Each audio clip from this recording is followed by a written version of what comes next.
Certain words, in the course of long use, gather so many barnacles of connotation that they almost cease to mean anything at all. Then the only thing to do is to scrape off the barnacles. Such a word is pure, or pure in heart, for they shall see God. When you read it, with the present meaning that was attached to the word, you wonder which is the more difficult. The condition imposed upon man to see God or seeing God. And that is not the meaning of the word pure. The Greek word katharos, translated pure, means clear, open, free, unlimited. It is used for a tract of land that has been cleared of trees, therefore free, unobstructed, and, unlimited. Blessed are they whose mental horizon has been so purged, so cleared of the trees of traditional wrong thinking, that they know that God is all and all is God. They are now free from the tyranny of second causes. You do not have to work upon yourself to become pure, to see God. In other words, a pure heart is the consequence, not the condition of seeing God.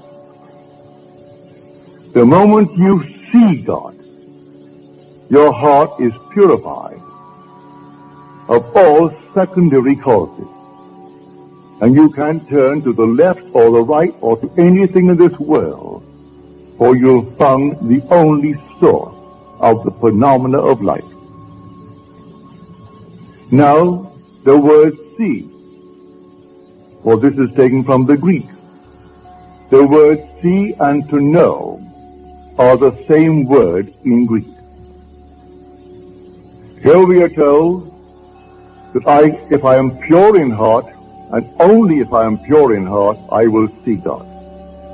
And yet in the same gospel, I am told that no one has ever seen God. The only Son, who is in the bosom of the Father, he has made him known. Then I am told, no one knows the Son except the Father. And no one knows the Father except the Son, and anyone to whom the Son chooses to reveal it. You can take the words see and know, and they're interchangeable. No one has ever seen God. No one knows God. But the Son, who is in the bosom of the Father, he has made him known. I can tell you the thrill and the shock in store for you when you are revealed as God. I could tell you from now to the ends of time, and I cannot persuade you to the point of real conviction. It takes the Son to convince you. And when the Son stands before you, everything is done. At that moment, you for the first time know God. And you see him only by knowing him, because to see and to know are the same in Greek. Now you really know who God is when he stands before you, and even before he calls you Father. You have no doubt in your mind as to who he is and what you're looking at. You know your Son. At that very moment, you know God, and not before.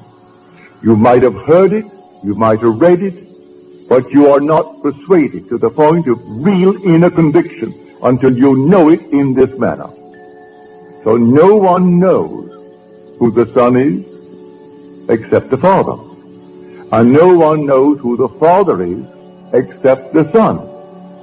And anyone to whom the Son chooses to reveal him. And if the Son sets you free, you are free indeed.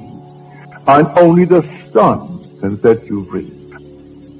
And so when he comes, and he will come, let the whole vast world rise in opposition to what I'm telling you. It makes no difference to me whatsoever. I know. I've experienced it. And oh, what a thrill and what a shock when you go to bed perfectly normally as a simple man and have an experience of this nature, and suddenly you are startled. You, your simple little being that you are God, but you can't deny it. His Son stood before you, and he had no other father. You are his father. And when you have it, then you and I must be one. And when the whole vast world has it, we must be a unity. We must be that unity spoken of in Scripture as the Elohim. That compound unity, one made up of others. The whole vast world will know God. So that this seeing God, based upon the purity of heart, is not something that you set about to do. I can't conceive of any man in this world actually persuading himself by changing of this and changing of that he is pure of heart. When he's living in the world of Caesar, where everything here dies and things are always in turmoil, that he would actually judge himself emotionally or in any other way, mentally, as pure, as he calls the word pure. But you're instantly free of all obstruction as to secondary causes the minute the Son reveals you as God the Father. So I say it is consequent. It is not the condition of seeing God. And so the minute he stands before you, instantly that whole vast wonderful world of yours is cleared of all obstruction. Now you know what catharsis means. Well, we use the word as a purge in our world. We speak of a catharsis. That's the root of the word. To purge, to open, to set free, to completely leave open a channel. So there's no obstruction whatsoever. Not one tree can stand in its way. And so when this track is completely cleared, and it's cleared the minute you see David, at that moment there is no other cause. And until that moment I turn to this, to that, and to the other, these secondary causes, and live in a horrible state. For that is the greatest tyranny in the world, the belief in secondary causes. So here, the word pure, let no one frighten you that you've got to set about to purify yourself as the world thinks that is pure. Because who knows the secrets of a man but the spirit of a man? So who can look at a man and say he's a pure man? How does he know he's a pure man? By his standard of purity, no man is, including himself. But by scriptural standards, the minute you see David, and David reveals you as God the Father, then all the trees, all the obstructions, everything in your world that came between you and self disappear, and you're the only cause of the phenomena of your life. And you go through life now, simply bringing into your world the things that you would like to entertain in your world. No matter how difficult it seems to be, you see it, you know there's only one cause, and so you simply rearrange the thing you see. You don't throw it away, you don't discard it, you rearrange it in your mind's eye, you re-photograph the image. And re-photographing the image, then let life develop that negative and produce it on the screen of space, and it will.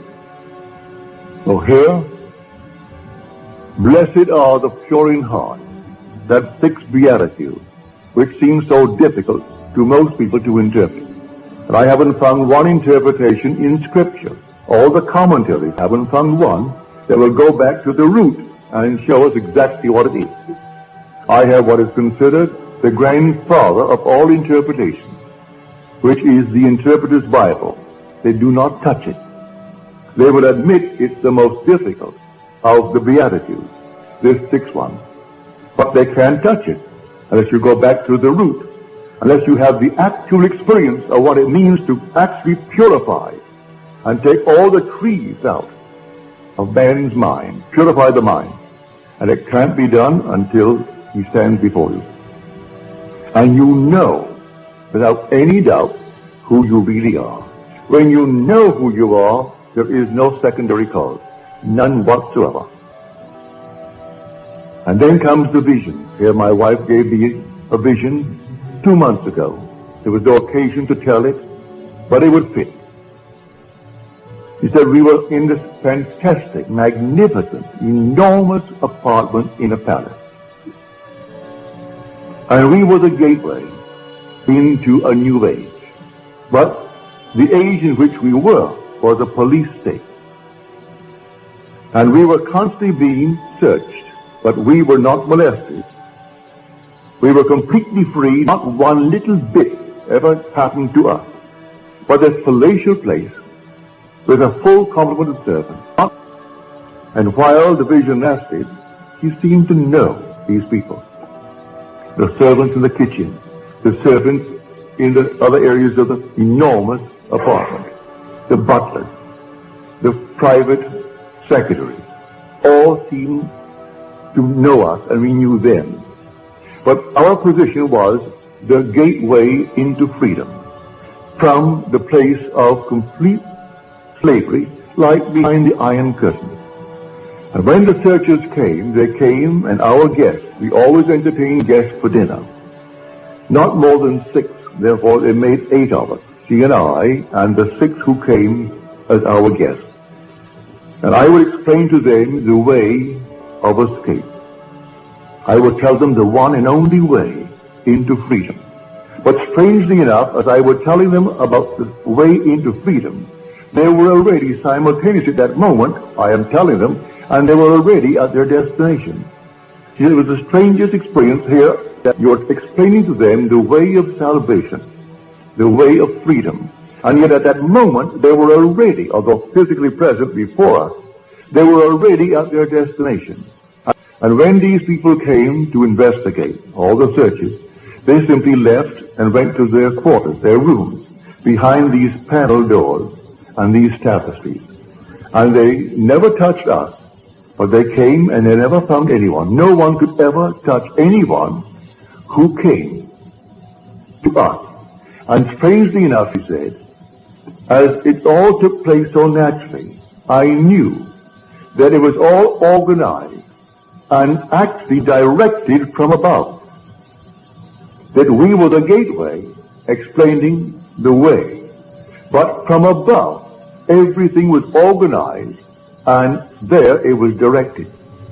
So anyone who came to us for the escape were brought to us by those who directed the whole thing from above.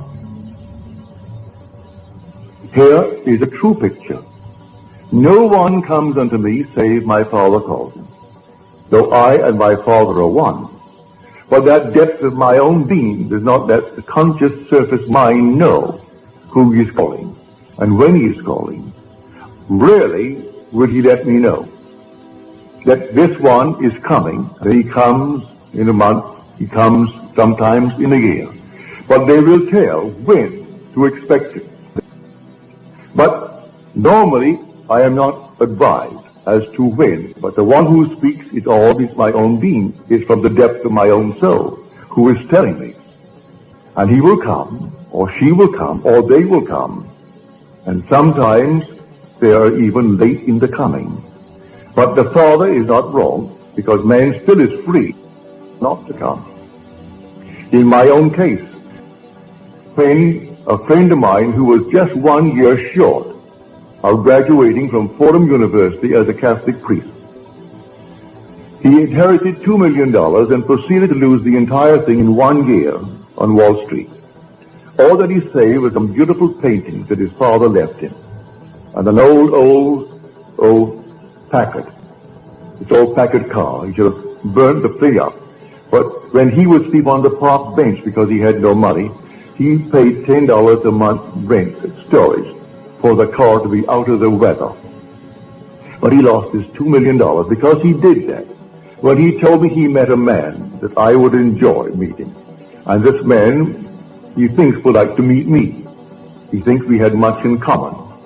Well, because he told me I wouldn't go near the man, I postponed going near my friend Abdullah for 6 months. And then I ran out of excuses. I had no other excuse to give him. And this Sunday night, I said, all right, Dave, I'll go with you. And so I went with it. I came through the door and took the first chair, and the meeting had just begun. And Abdullah broke the meeting as he started to talk to those who were present. He broke the meeting and he came over to me and called me by name. He said, Neville, you are late. You are 6 months late.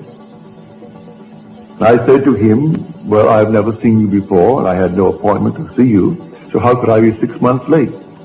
He said, the brothers told me you were coming, and to expect you, and that's 6 months ago.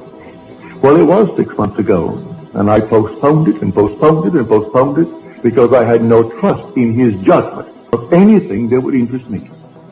Because the man in my eyes was a failure, a complete failure, and I judged by appearances. And he tried to get me to come to meet a man that really was very influential in my life.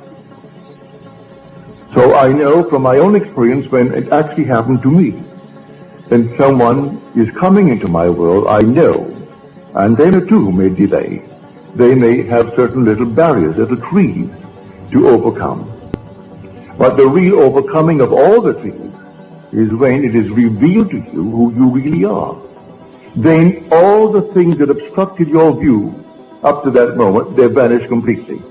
So that it is not something you've got to make happen in order to see God. Seeing God removes all the trees. Therefore, this so-called pure heart is the consequence, not the condition of seeing God. So when we read in Scripture that no one has ever seen him, only the Son reveals him, it's true. I can see I am. I can see I am's manifestation. I see the necessity of a creative imagination clothing itself in concepts of itself. I can see myself clothed in concepts of myself. When Scripture speaks of David, this is he, rise and anoint him. And then the Spirit of God came mightily upon David from that day forward. What does it mean? He's clothed with David. But then who is David? You are David. You're doing the will of your Father. He'll put you through all the furnaces of affliction because he cannot give his glory to another. How can I give my glory to another? He can't give it to another. He has to make it you himself. And so he clothed himself with David, as he clothed himself with Gideon. He clothed himself with you, and you are doing the will of your Father. So I have found in David, the son of Jesse, which is I am, a man after my own heart who will do all my will. You are doing your Father's will. So everything that you've imagined, you are doing it. And when you look into the world and you don't like what you are seeing, maybe you haven't cleared it yet, because you're not completely cleared of the obstruction until you know God. When you know him, because the Son reveals him, then you know God and you have no obstruction. Until then, there are still secondary causes. And you will say, well, now, he did it, or she did it, or they did it, all the conditions did it. Today we have a depression. We have a recession. We have unemployment. And so we turn to all these secondary causes for our present restriction or failure. And it isn't that at all. Someone is ill, and they blame a condition. It's not the thing at all. I can tell you of numberless things that would contradict completely the findings of so-called science today, and blaming this, that, or the other for a certain effect. I could turn to just as many on the opposite side who never did the things that they claim you must do in order to have the effect, and they ask, then why? Why does this happen to to this crowd who never subjected itself to the test that you have given, and yet they have the same effect. We are emotional filters, and we bear the mark of our prevalent emotions. So what is that prevalent emotion that you and I are entertaining morning, noon, and night? I can entertain the limitation of failure. Or I can even get into a cycle, so that at every season of the year, at a certain season, it could be spring, summer, autumn, winter, where things seem to go down. And year after year, they will go down. No matter what I have in the spring, if the winter is when it goes down, it'll go down, if I don't get out of that cycle. And I believe that simply in some tree that is not yet removed, on the other hand, let me encourage you, you can't remove it by taking thought. You can't remove it by working on yourself. You'll remove it that day when David stands before you. And may I tell you, he will stand before you. Every one he will stand before. And when he stands before you, and you know that he is your son, you know who you are. For David is the Son of God. There is no other Son of God, if you read the Scripture correctly. When you know how to read Scripture, you must see that when these evangelists, Matthew, Mark, Luke, and John, and they're all anonymous names, when they wrote their Gospels, they were not writing biography. They were writing theology. They were not writing secular history. They were writing the history of redemption. It's all the difference in the world. Men not knowing this, they read it as secular history. And they think here is the biography of a man called Jesus. The whole story of Jesus, from his birth through his ascension into heaven, is, to those who understand who he is, a sign granted by God to those who will receive it. But the signs of God's wonderful redemptive activity were not the signs that Israel was expecting. Therefore, they completely rejected it. They would not accept it. When I tell you, this is what it is. You are born from above, and you are born in this manner.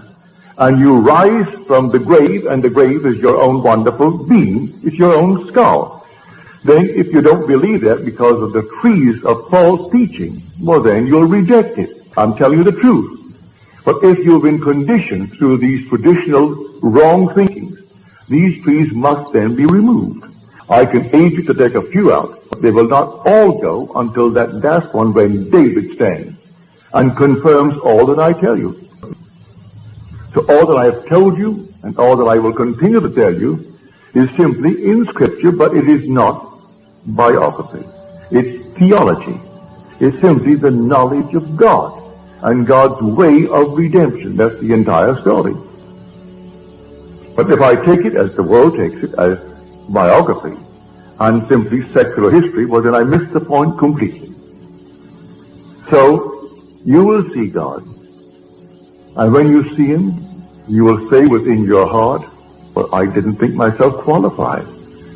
For you don't feel any change.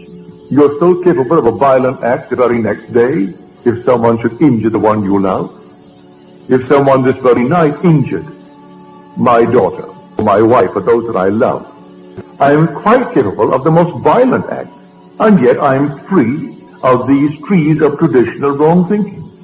And that means I am pure in heart. But I make no claim to the purity based upon man's concept of purity.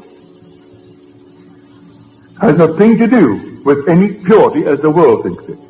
He turned to the harlot and says that the one who has no sin, let him cast the first stone. And from the oldest to the youngest, they all left, because none felt within themselves good enough to cast the stone. Because he interpreted the entire story as a psychological story. That if you lust after a person, well, the act has already been committed. You may restrain the impulse, but he tells you that isn't good enough. But then who on the earth could stand before me and tell me he's never had the impulse? Unless he was castrated at the time he was born. And then he doesn't even know, so he could restrain nothing. He has nothing to restrain. If he was removed at birth from the possibility of lusting, but if he was not removed at birth from that possibility, let him stand before me and tell me that he has never lusted. And I will say, well, you're a liar. As far as I'm concerned, you're a liar. Whether you be male or female.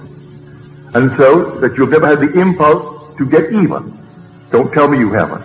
Don't tell me you haven't had the impulse and still are capable of the impulse to hurt if someone should hurt the one you love more than you love your own self.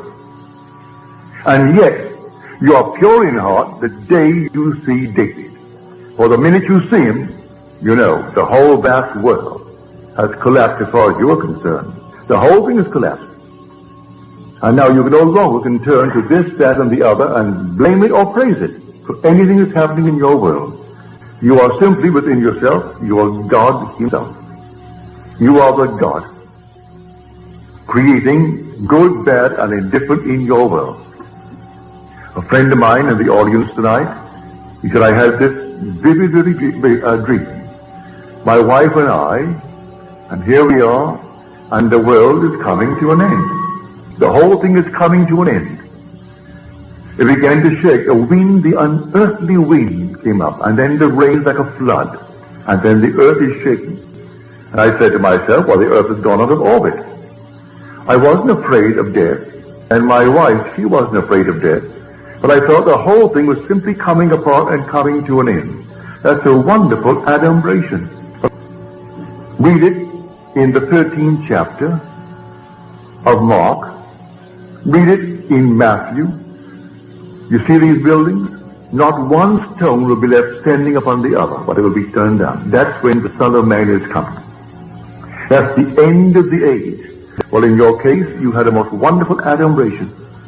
And you're not given these adumbrations when you're far removed from the actual event. And this thing happens to you, be watchful. It's coming. This is simply a foreshadowing in a not altogether a conclusive way, no, the way you saw it, but when it happens, when the whole thing collapses, and the ideas by which you lived in the past, you no longer can live by them. You just can't live by them. Nothing external, the whole thing is internal. The whole drama of life is a psychological drama, and now you know it. So your vision is perfectly marvelous, perfectly wonderful. Others are finding themselves interwoven in their lives. 2 and 3 and 4 together, all interwoven as though this thing has been going on over and over again. It has been going on. Before the world was, we were one, and yet individualized. We were brothers, greatly in love, a love beyond the wildest dream of man. And we deliberately and purposely came down into this world of horror for a purpose. And as the poet says, when we are so curious about why are we here, he said, be patient. Our playwright will show in some 5th act what this wild drama means. So here we have it in 4 acts, like the 4 corners of the universe. Wait, be patient. In some 5th act, he's going to show what the wild drama means. And it will be beyond the wildest dream of man, the glory that comes out of the horror to which we go here. What pass through it. You and I agreed to dream in concert, and we haven't violated that pledge. We still dream in concert. So we can share the same room, share the same events, see them a little bit differently because through different eyes, but the same event. We see it just a little shade differently. So when you read Scripture, don't take anything for granted. For this simple little statement, I have heard so many ministers from the pulpit take that 6th beatitude, and they made, the strangest thing out of it. It frightened the people to death. But they went through that door after the service, and they wondered how on earth would I ever see God. For they knew in the depths of their soul, if they had to be pure, as he pointed out what you had to be, well then you could never see God. But you'll never see him, save you see him through the Son. Because you are spirit. You don't look into the mirror and see God. You see him in his Son. Thou art my Son. Today I have begotten thee.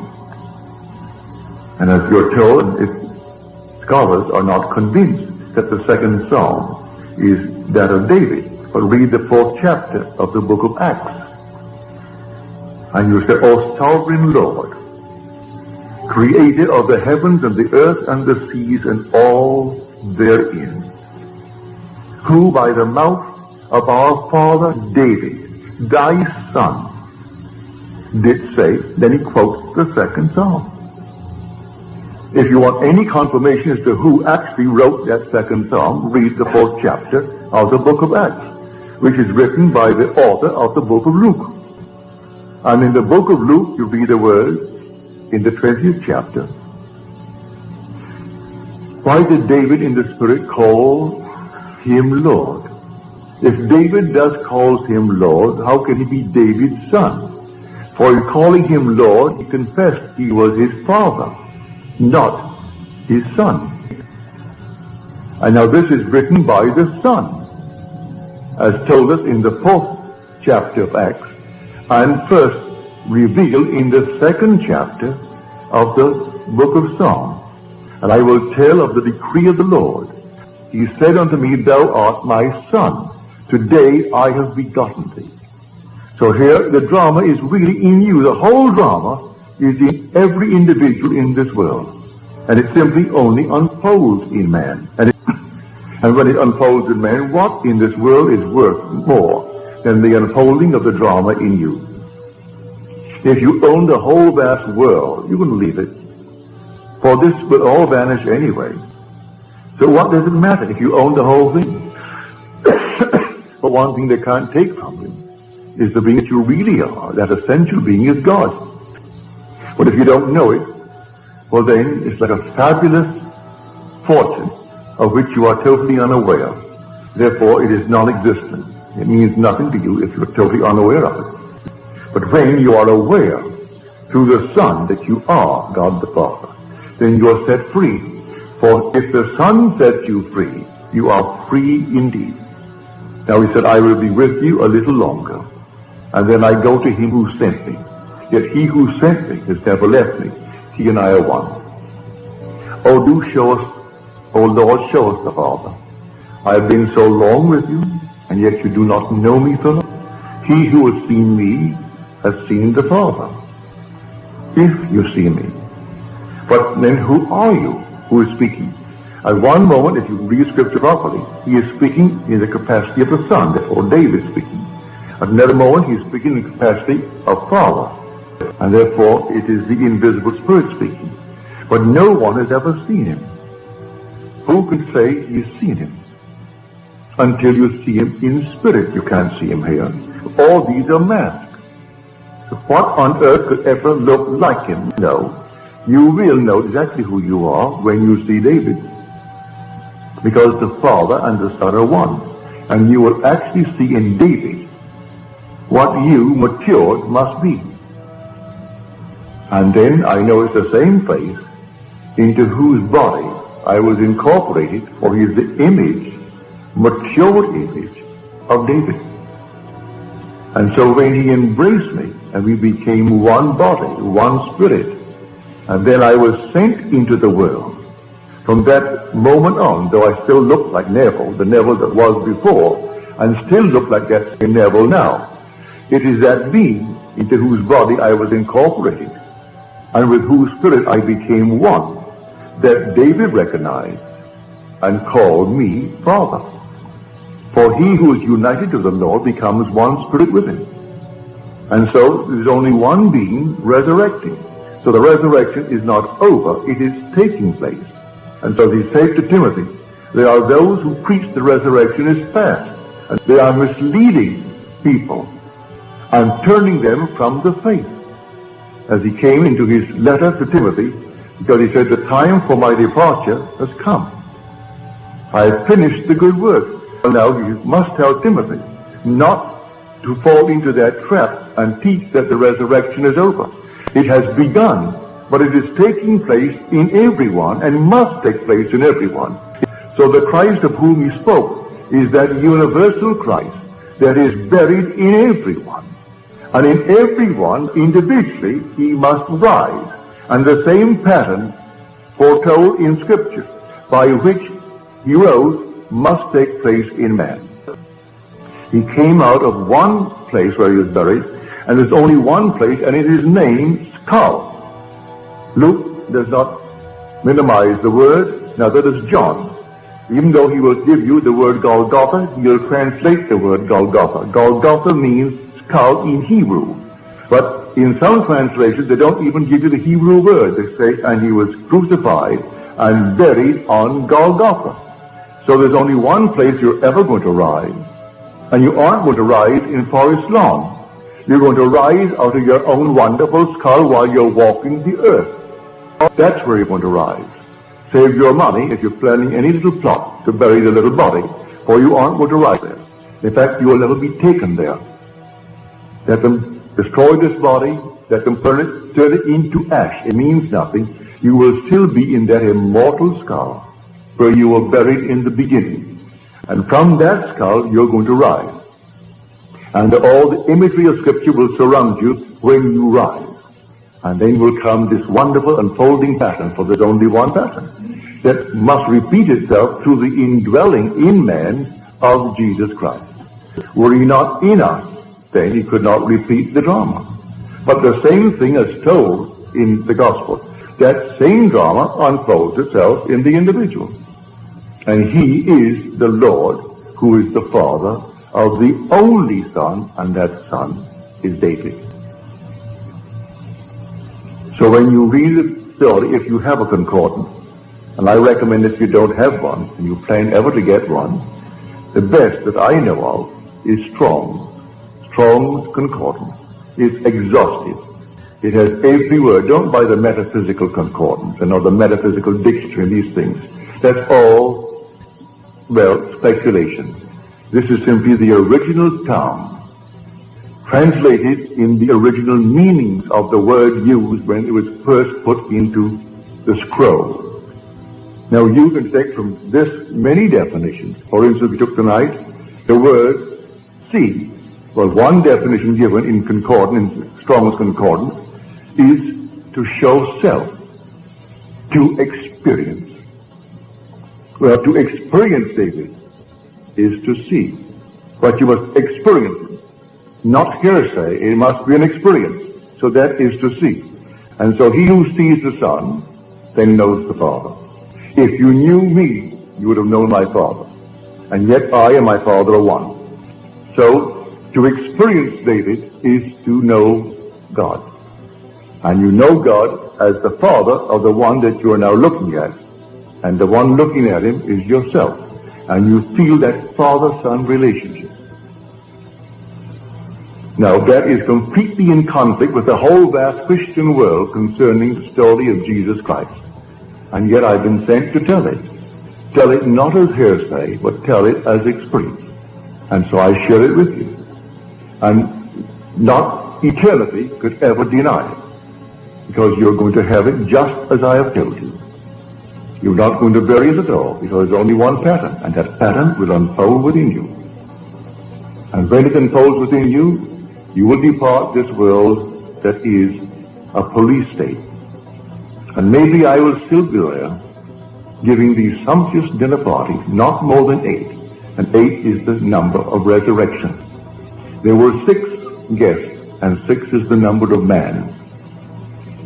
And 8 is the number of resurrection. So the 6, which is man, now will be set free. So here this sumptuous, wonderful dinner. And not one can fail, because as I'm telling them the way of escape, they were at that very moment already at their destination. So not one who came to search the house could ever find one of my guests. And as they came, the butler announced, the officers are here, and out my guests would go behind the tapestries and the panel wall into their quarters. And then that very night, always the night of the banquet, they escaped. And that was the vision. So I tell you, it's a true vision. You bring it back, and you know, and she says, strangely enough, I knew them and I was there in the vision. But on waking, you were the only one that I really knew. The others were there for a purpose, and you were playing a part that came from above. For the whole thing was organized and dictated and controlled from above. And there you sat and explained the procedure of departure. And yet, as you told them, they were already at their destination. So no one could have found them anyway. But they went through the means of searching the house. And they came several times in the interval, always at the end of a banquet. Then got guests. There were always 6. They left. And they were set free from this police state. For this whole vast world, whether it's behind the Iron Curtain or outside of the Iron Curtain, we are still in a police state. The whole thing. And it's an escape from this world, this age, into that age, where I played the part of the gateway, explaining how it's done.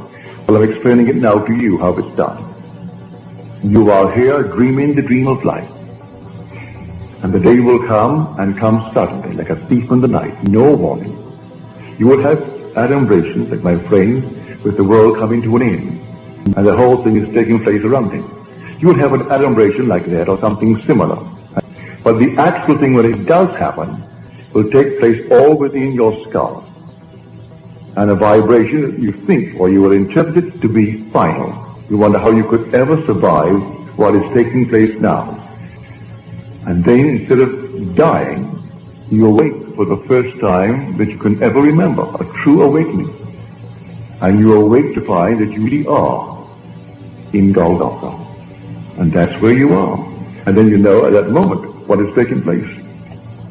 And you come right out to find the wise ones present. And they find the infant child, just as you are told. And as Scripture tells you, but people skip over the word sign. And this shall be a sign unto you. But you go to church this coming Christmas, and they'll have the little sign, but they don't call it a sign. They call that the fact. And people will bow before the little child. The child is only the sign of your redemption. You were the one who awoke. You were the one who were born from above. And you are the one of whom the evangelist wrote. That Christ in you is the one of whom they speak. And the whole thing is told there, you experience. And the whole story is your story.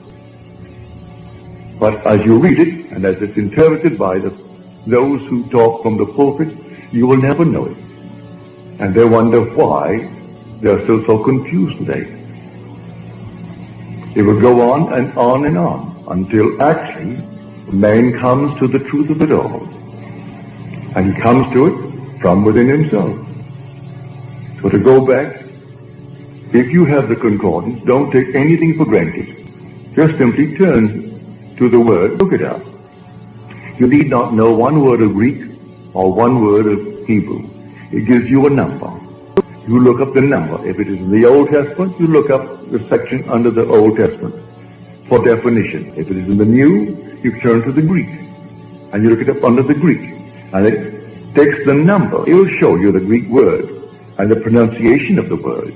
But you need not bother with that. Look up the number, then take the definition as given you, not in Greek. It defines it in your own tongue, in English. And you will see how many definitions of the one simple word are there, and why they chose the one that they did.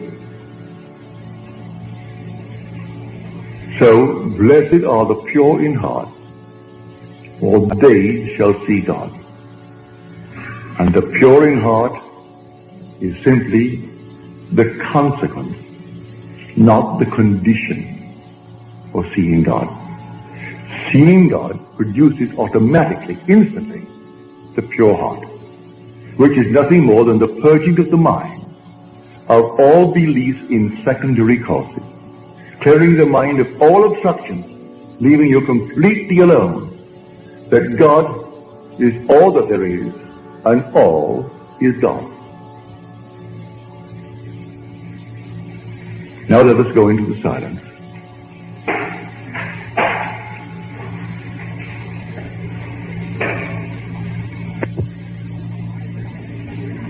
Another friend who was here tonight, she said she heard a voice, didn't see anyone, saw nothing, just the voice. The voice said to her, you will be called and sent, and you will not return. You will be sent in twos. Well, that's scripture. You will be sent while you are here. You have a long time here. But you will not return, not only here, but return to this age, whether it's beyond the so-called grave or not.